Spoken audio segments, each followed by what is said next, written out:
As a CEO of a company, how do you brand yourself as a sustainability practitioner or green advocate? That's what we're going to be talking about in today's episode. Welcome to the Business of Aquaculture podcast. This episode, we are happy to have Josephine Pase of Alpha Green Solutions. Welcome to the show, Josephine. Thank you. Thank you for having me. I'm It's a so great happy that we finally get to make this happen. I know it's been a while since we met in person. Yes, exactly. We are busy people. Yes. Alpha Green Solutions unlocks algae power, studying and implementing cost-effective solutions for a truly net zero facility, and now fully committed to deliver solutions for plants and for customer needing carbon negative ingredients. So welcome again to the show, Josephine. Thank you so much. It's my pleasure. So let's get the show started. I wanted to ask you, can you explain to our audience what makes green algae such a promising source for sustainability and environmental impact? Okay, this is a great question. So thank you for this question because algae is one of the most misunderstood microorganisms, maybe. There is a lot of negative thoughts about algae. We think about algae bloom in rivers, in the sea, in the ocean. In the coastal, let's say, areas, but the algae we are talking here about are algae that are selected for specific molecules, bioactive molecules, and for specific application. They are also algae that grow in controlled environments. In our system, our proprietary system in particular, these algae are cultivated inside the photobioreactor, or PBR, as we say in the industry. This allows these algae to develop all their characteristics and all their best properties for the market of reference. The markets of reference are very, very differentiated. We go in virtual pyramids of application, from the pharmaceutical and diagnostic to the nutraceutical for human and for also pets, to the pet food, to the feeding for animals in general, to aquaculture, that is one of our focus today, to biostimulants, and also to biofuels, even if biofuels is not one of our priority right now. So why green algae? Green, when we say green, is not the color of algae implied here, because the algae can have a very differentiated colors, can be red, can be brown, can be blue even, or blue-green. But when we say green, is because our goal, main goal, is to produce carbon negative product. This means to have a net zero plant able to not only convert and bioconvert, uptaking a lot of CO2 from any kind of source, but also to avoid as far as possible a new CO2 emissions into the atmosphere. This means that the vast majority of the energy that we will use in our facilities will be alternative energies, sustainable energy like photovoltaic, green hydrogen, and let's say last generation cogeneration to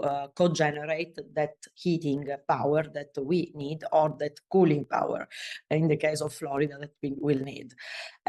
So this is the, let's say, a big picture about algae. And of course, as I said, the fact to be green means for us that we have also green processing during the production of the final molecules or products. For example, we use a green kind of extraction process, so without any chemical solvent and any artificial, let's say, kind of extraction methods that helps us to have the total organic guarantee on what we will produce. This both for feeding, of course, for animals, so aquaculture too, but also for human consumption. That is very important, I think.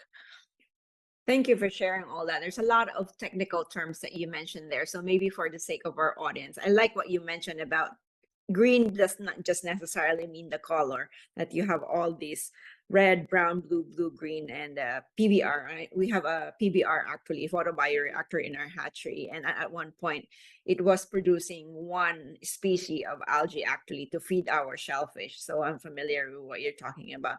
But so maybe to break it down, the question then becomes, how does your company utilize green algae to contribute to a more sustainable future, and what specific products or technologies do you offer in this regard?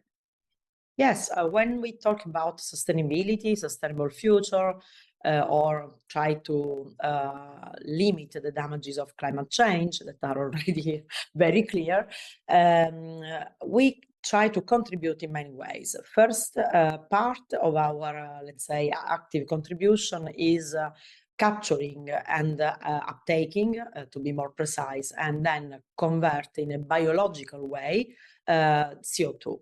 What means convert in biological way? Means that we don't use chemicals, we don't use mechanical process, we don't use storage underground, but we will convert using the property of microalgae as plants, let's say, but much more effective.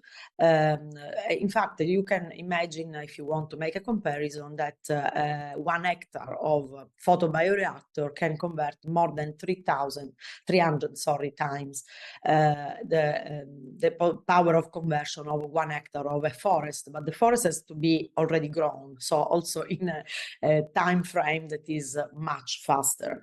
Okay, so this is one of the way we contribute. The other ways, I think, even more interesting are in food tech, for example.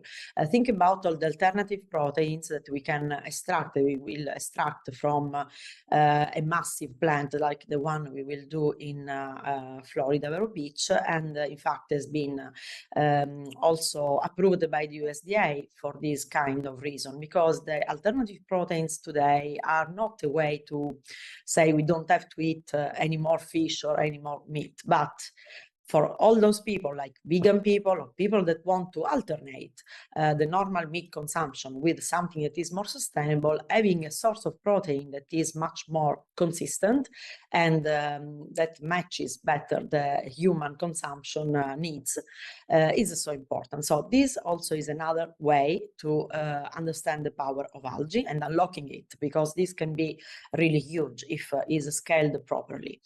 Another way is, for example, in agriculture, by the use of biostimulants. Biostimulants are so important right now because there is a global shortage of nutrients and of fertilizer.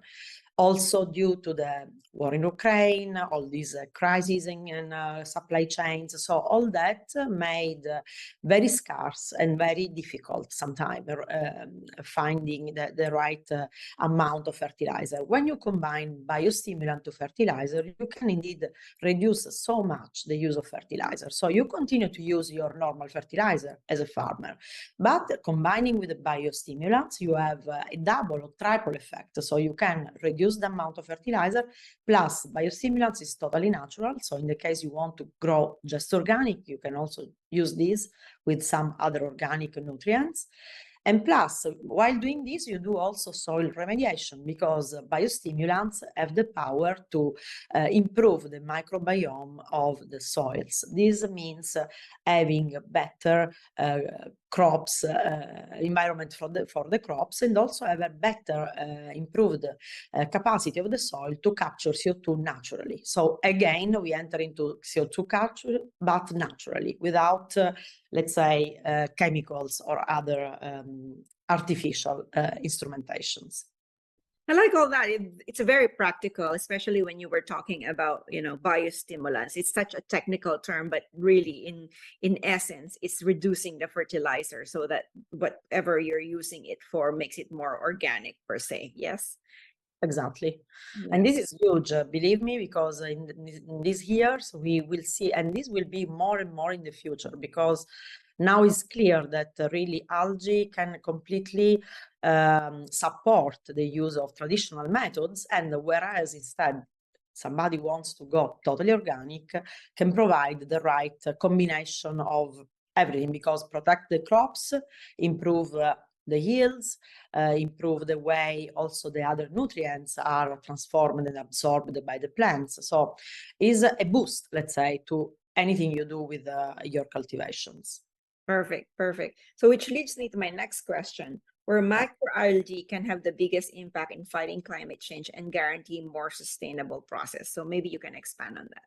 Yeah, exactly. See, yes, partially we can say that biostimulants can have a great role in this sense in agri-tech and in all the food chain, if you think for a moment. Microalgae is also a great substitution of, for example, hyaluronic acid from animal origin. You can have the same effect with hyaluronic acid extracted by some strains of microalgae, of course, treated in the right way and grown in the right way and processed in the perfect way. But this means a lot also in health and health application of hyaluronic acid.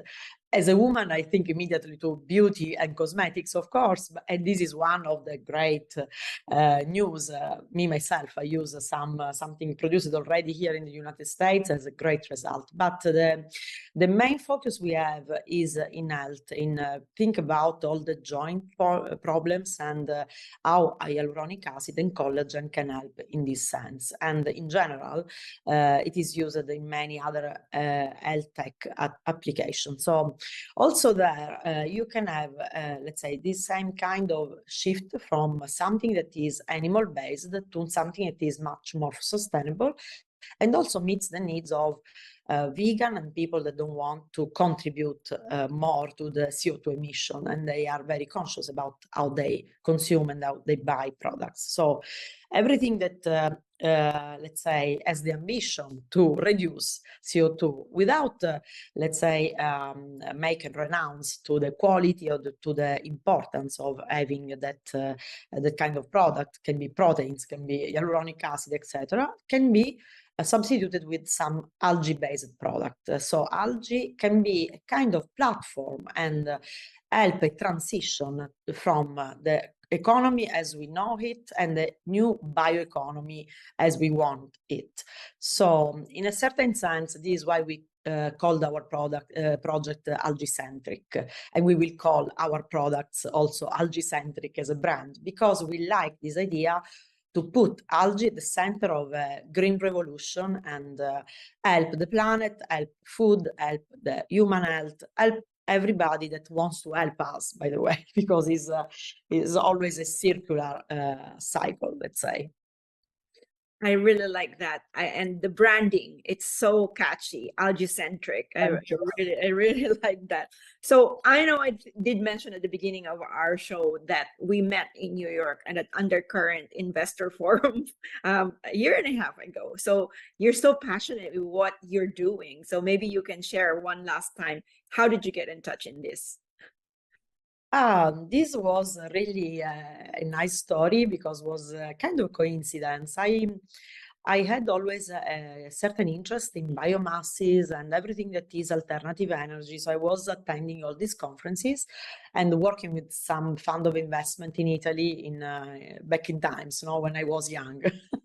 And I met this great guy that is my co-founder, Luciano Falqui, and Luciano was there too, to contribute actively with his own scientific knowledge to all that. So we joined forces. He started working with us in Italy, he still works with us in Italy because my family, my sister, for example, she's so great, Miriam, she has the responsibility of our algae platform in Italy right now. So she's the CEO of all that. But in those time, we were not in that new field that was completely new for my family and my company. So we started studying, like you start studying at school. We start studying, we start attending conferences, we start being so curious, meeting people, the greatest people in Europe about algae. And then we developed our first pilots. And in 12, 13 years, maybe now, we are here with really a great scale up and great opportunity to scale this at the right size to be able to contribute in the ways we just discussed. So I think this is a little miracle, and our passion was the real driver of all this.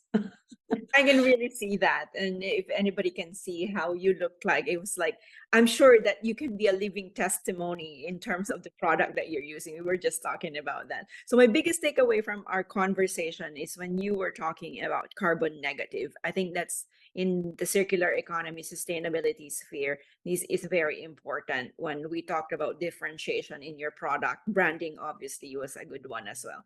How can our audience get in touch with you?